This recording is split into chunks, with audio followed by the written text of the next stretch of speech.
New 5 Series, S-Classes, Envision, Santa Fe's, and even the Lexus IS. These are all the new vehicles that have either been redesigned or updated hidden dealerships that we're talking about today.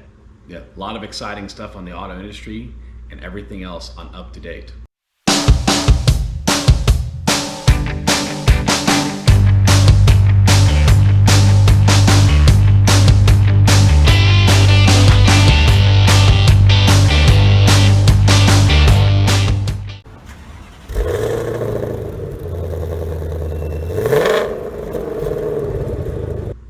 So the first one we want to talk about is the BMW 5 Series coming out in 2021. Nothing too crazy change. It's all really the same models, but it's just updated exterior and interior looks to it. So you're still going to have the base 530, then the 540, the M550, and then the M530e, or I'm sorry, not the M, it's just the 530e, which is their electric hybrid version. You're making Teslas out here? Oh, hey, yeah, that's the P100D version of it. But right. But it's still going to have the same drivetrains, updated interior, like we said, and then of course the controversial exterior of it. The nose on this one isn't as aggressive as the 4 Series that you saw the leaked photo for. I'm sure some of you may have seen it too.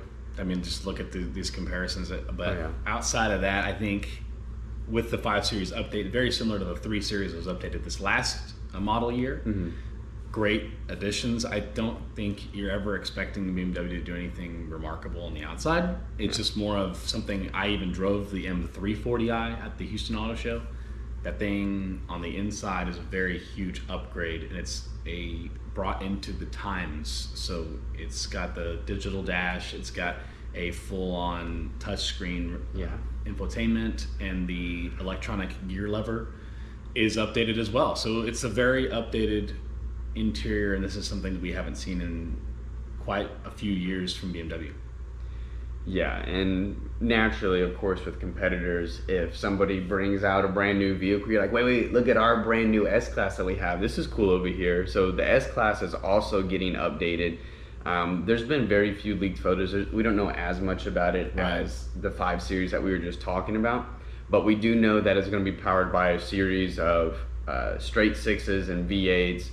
Being that it is Mercedes' flagship vehicle, sedan specifically, we know there's going to be some big and bold stuff that'll come with it, but really we don't know a whole lot about it right now besides that information. Right. I mean, we've always known that S-Class is the pinnacle of Mercedes luxury when it comes to just the interior quality, the soft touch materials, and even the beastly engines that they put inside these things. You could actually, in my opinion, put them up there competing with the Bentleys and the Rolls Royces of when you're talking about boats of cars with giant engines inside of them. It does come with its own oars though, so if your engine dies, you can still paddle it down the road. That's if that floats your boat. Jeez. But we're supposed to learn more information in the second half of this year is what we're learning from Car and Driver, so stay tuned to see what we learned about that later. Now, the other vehicle on here, not as luxurious, but as some would think of it as a luxury vehicle, Buick is updating the Envision. Same thing, redesigning the exterior and the interior, kind of like what you said earlier, catching it up with the times. Being that it is a GM product, it's not as up there on the luxury branch as like BMW and Mercedes that we were just talking about. It's very Lincoln-ish of GM. Yeah, that's what some people, you said that to me, and I could see the Lincoln in here. It's supposed to be upscale compact SUV, kind of similar to the Acura RDX or even the Infiniti QX50, which to me, I mean, like you said, I do see the Lincoln in here, but I do see it stepping up into that. It actually even looks like it stole a lot from the Blazer.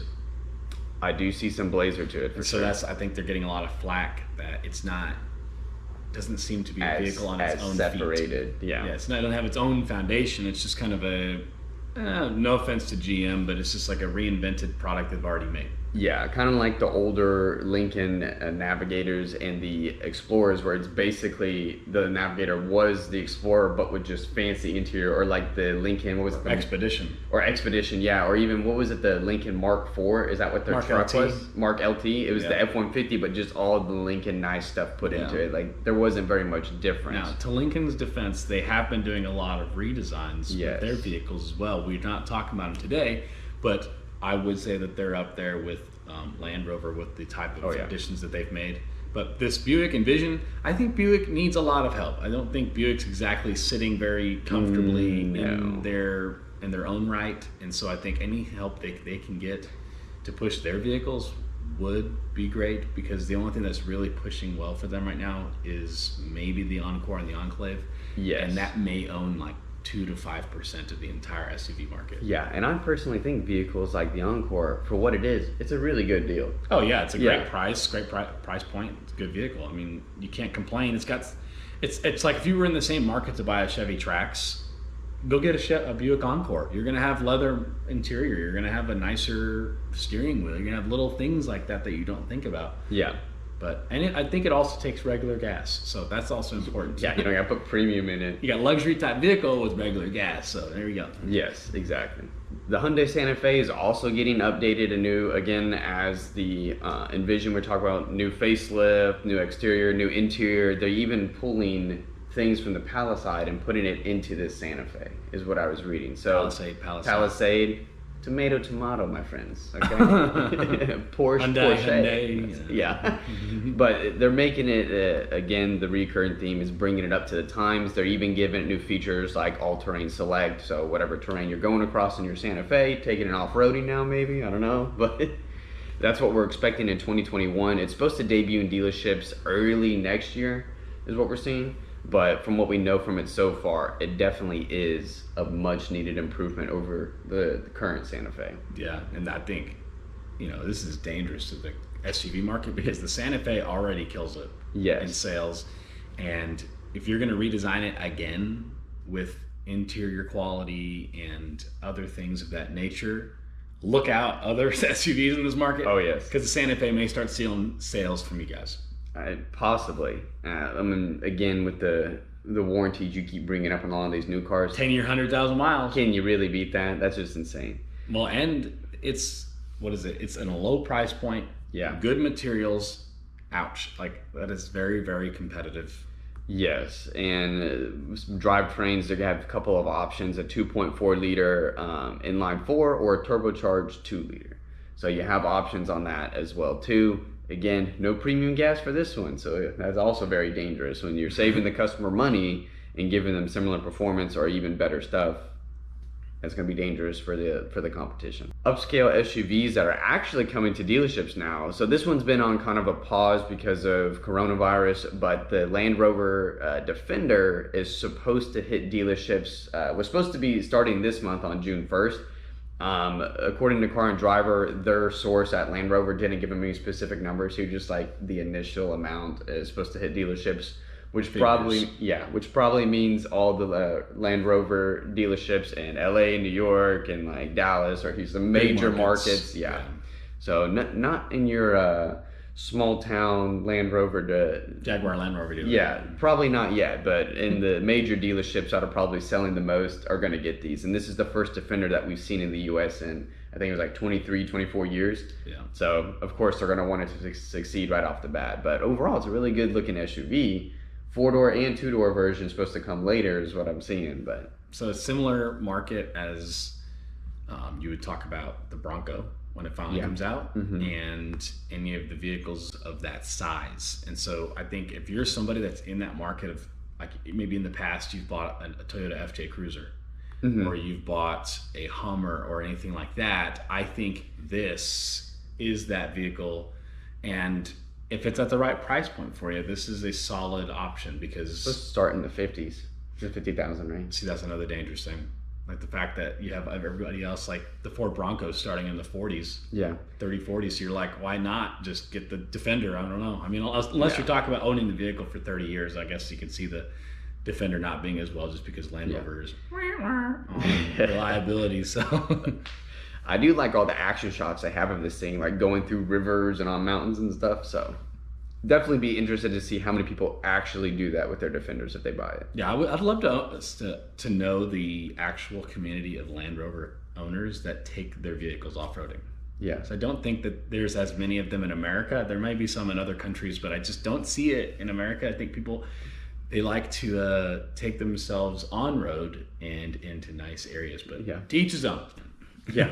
Other luxury vehicles that we're supposed to see later this year, we were supposed to see a release video of the new Lexus IS, which again, I am fully convinced Lexus and Acura and all these dealerships are listening to our podcast, Josh, because every time we talk about it, they're like, all right, a month later, here's the IS. We picked on the IS 350 real hard, and now they're seeing a redesign of the new Lexus IS, which I am super stoked about, much needed, and fully expecting that they have an upgraded version that is competitive with the Type BMW S 3 Series. Or even the Type S that we just talked about. Yeah. You know they got to compete with it in some way.